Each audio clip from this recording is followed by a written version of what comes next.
Okay, everybody. I had to get back on to talk about this. I meant to talk about it last week. I just got a little busy. And kind of forgot about it.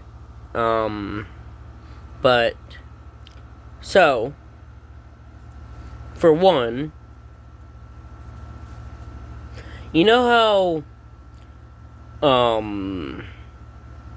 during, I believe, both the 2016 and the 2020 election, they claimed that Trump was being backed by Russia. Yet, guess who the only one who got a physical, like a literal endorsement from Russia is? You guessed it, Kamala Harris. Yeah, Kamala was literally the only one to get a actual endorsement from Putin.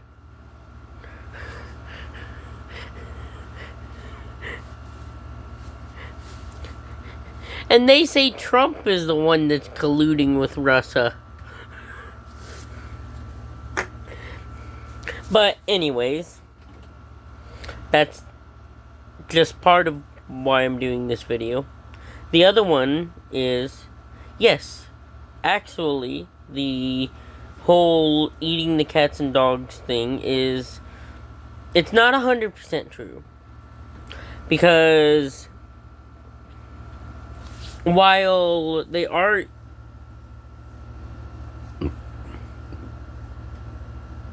necessarily proof that they're eating cats and dogs, there is proof that they are ripping the heads off of ducks and dropping them in the park and eating and walking off eating the duck.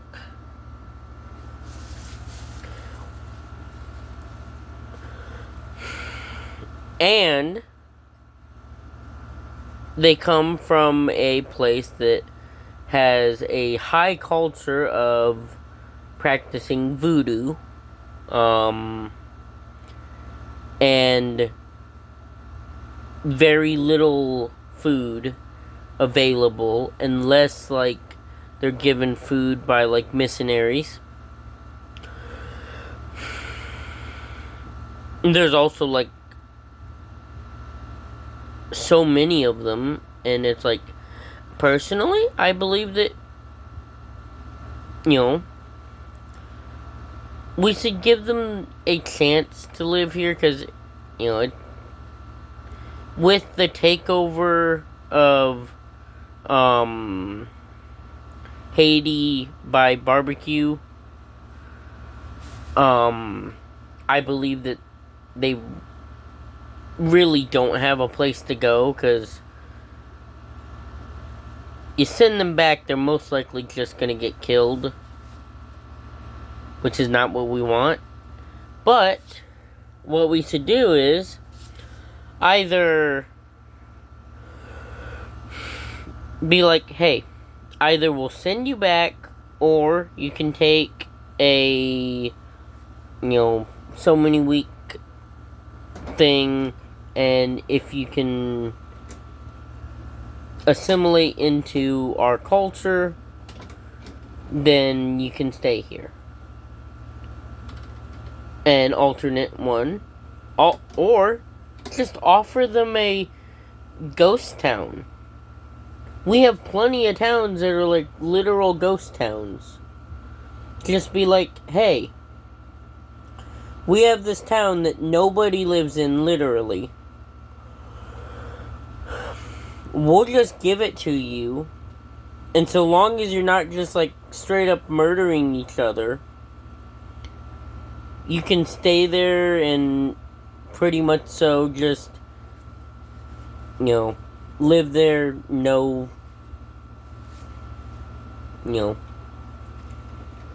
if you can figure out a way to make money of somehow, we will agree to sip stuff in. But you have to find some sort of way to pay for it. Because we're not just going to straight up give you free stuff. We'll make sure that it's one where there's water underground. That you can, like, dig a well if needed.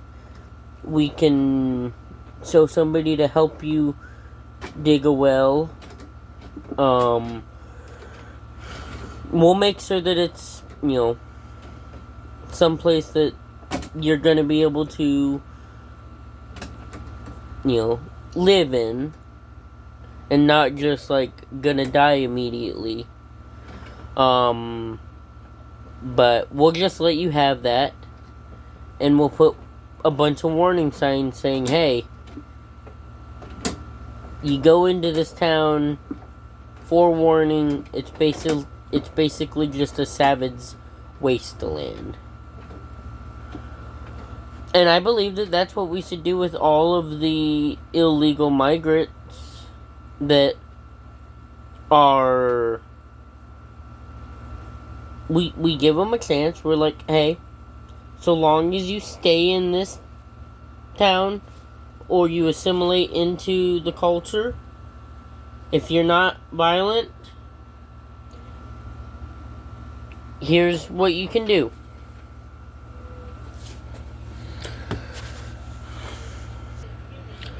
Also, there was proof that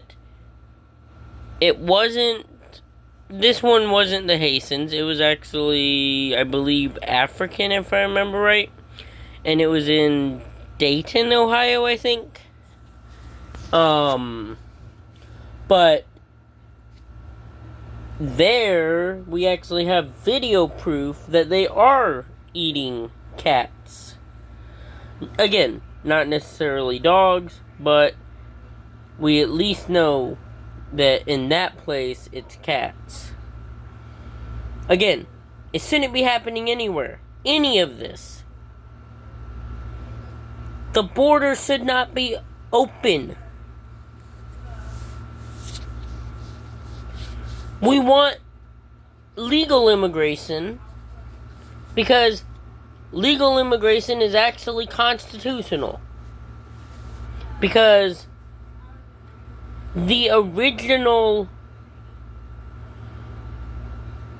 people who started this country were immigrants. They came over from Europe. And they colonized America. And later they brought their independence from the people that had colonized it. Because essentially what colonization is, we're gonna have access to where we can control anything you do. Make you pay exorbitant taxes. But we're just gonna not give you any way to have a say in taxes or anything. And that was part of the main reason that America was founded in the first place. America was founded on the belief that taxes should be very low.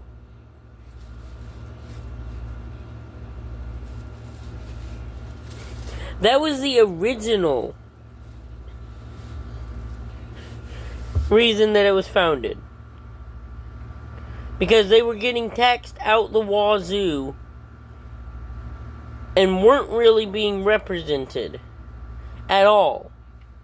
Now, yeah, while technically it was so that you can have representation, they also were like, well, the people should actually that are elected to actually represent the people. Which is why, like,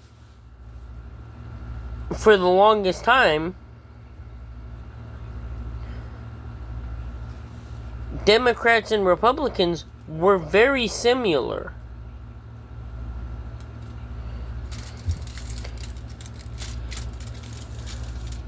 And then the Democrats got radicalized and the Republicans became very squishy.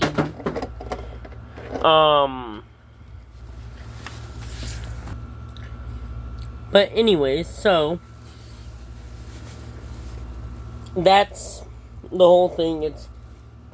It's not really a lie completely. It's really just more of,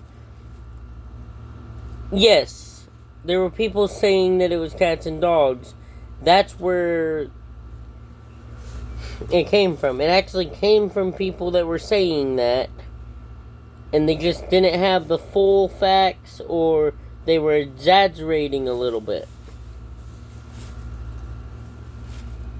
And so, that's how that came about. But there is a major immigration issue. And then finally, it happened again. There was another assassination attempt. And I'm just gonna say it. 9 out of 10 times, if somebody is assassinated twice in this sort of an amount of time, it's because they're about to come either back into power or they're about to come into power. And they're either really good or really bad. But here's the thing. You want to know how you can tell whether they're really good or really bad? You look at the people that are against them. Guess who the main people against them are? The Democrat. Well, not really the Democrats. Not the Democrats. The people against them are the leftists and communists. Because Democrats are fine. Liberals are fine. While I might disagree with both of them, they're actually needed to have a working political system. Leftists and communists are not needed to have a working political system. They actually dilute and corrupt the political system because they're trying to turn it into a Marxist, leftist, communist system instead of like a constitutional republic, or in other cases a democracy, or they're trying to change it into something that it's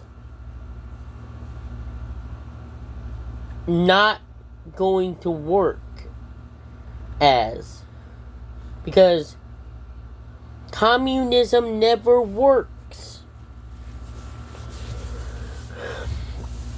And you can't just go and say, oh, it'll work this time.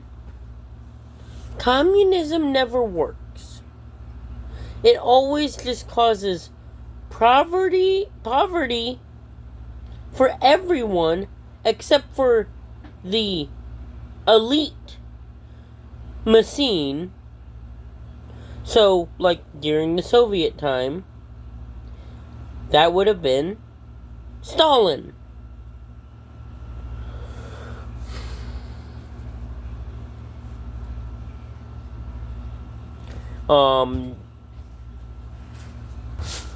But yeah, so just Trump. I was very against Trump in 2016. Even though at that time I couldn't vote, this will actually be the first presidential election that I can vote in. I was almost able to vote in the last one, but I was just like a couple years from being able to vote in the last one. Because I'm 20 now, and so I was like 2 years away from being able to vote in that one. Maybe a little more or a little less than 2 years, but 2 years is basically... So I was basically like 2 years from being able to vote in that election. Which, at that time, I was like, yeah, we need Trump back. Like, we need to keep Trump in, because he had already been so good for the economy and the military in particular. That's what Trump is. Trump is a good economy/military leader. And the fact that they keep like saying, oh, he would sell this country for $1 or whatever. No, he would not. You want to know why? Because he is the only president in the last 20 or 30 years that has not gotten richer while in office than they were before entering office. In fact, he has lost money since he was in office. He has lost more money. He has less money now than he did when he went in office. So he would not sell this country for $1.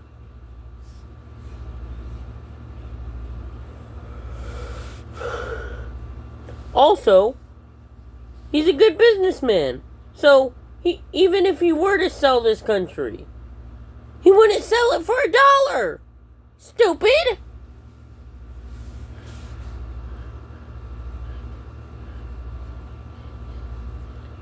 I believe that was Andrea Cortez or whatever her name is. AOC. And so, yeah. It's...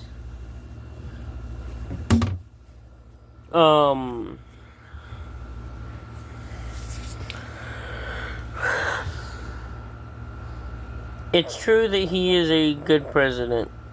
Not the greatest, but he's a good president. And he's especially a good economic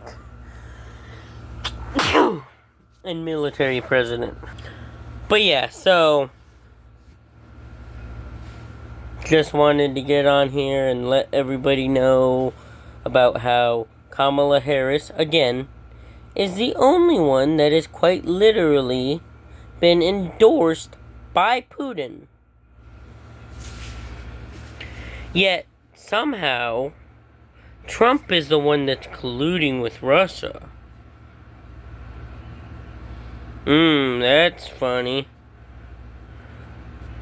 'Cause the only one that I've physically heard get endorsed by Putin is Kamala Harris.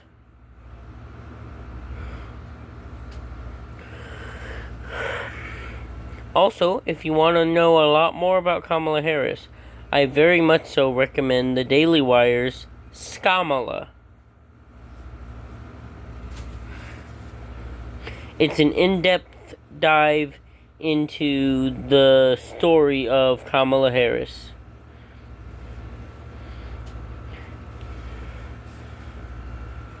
It really lays the facts out there, and it's a very good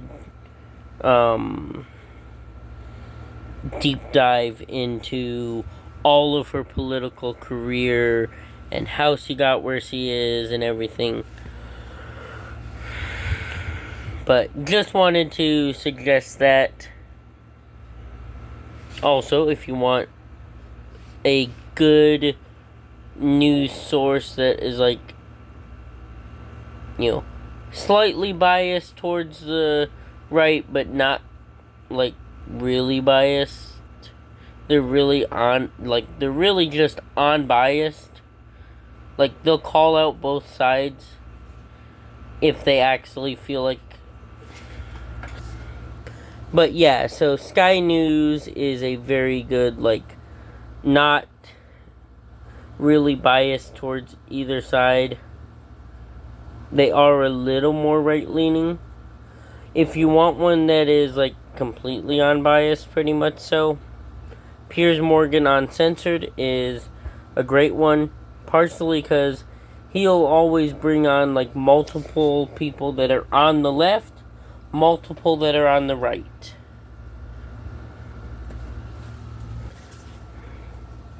Another great one is Ben Shapiro and Michael Knowles. They are on the Daily Wire. They are really great for a daily listen during the week. Sky News is a great one to accompany that with, and then tie it all together with Piers Morgan Uncensored. That's how I do it. Another really great one is Amelia.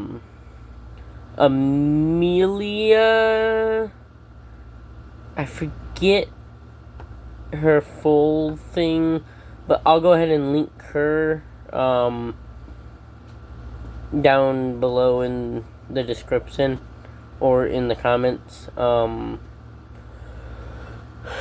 this video. Also, Brett Cooper is another great one, but she does more like pop culture stuff. She's not as really, like, she doesn't really cover as much like political events as she does politics within like pop culture and stuff. Anyways, love you guys. Peace.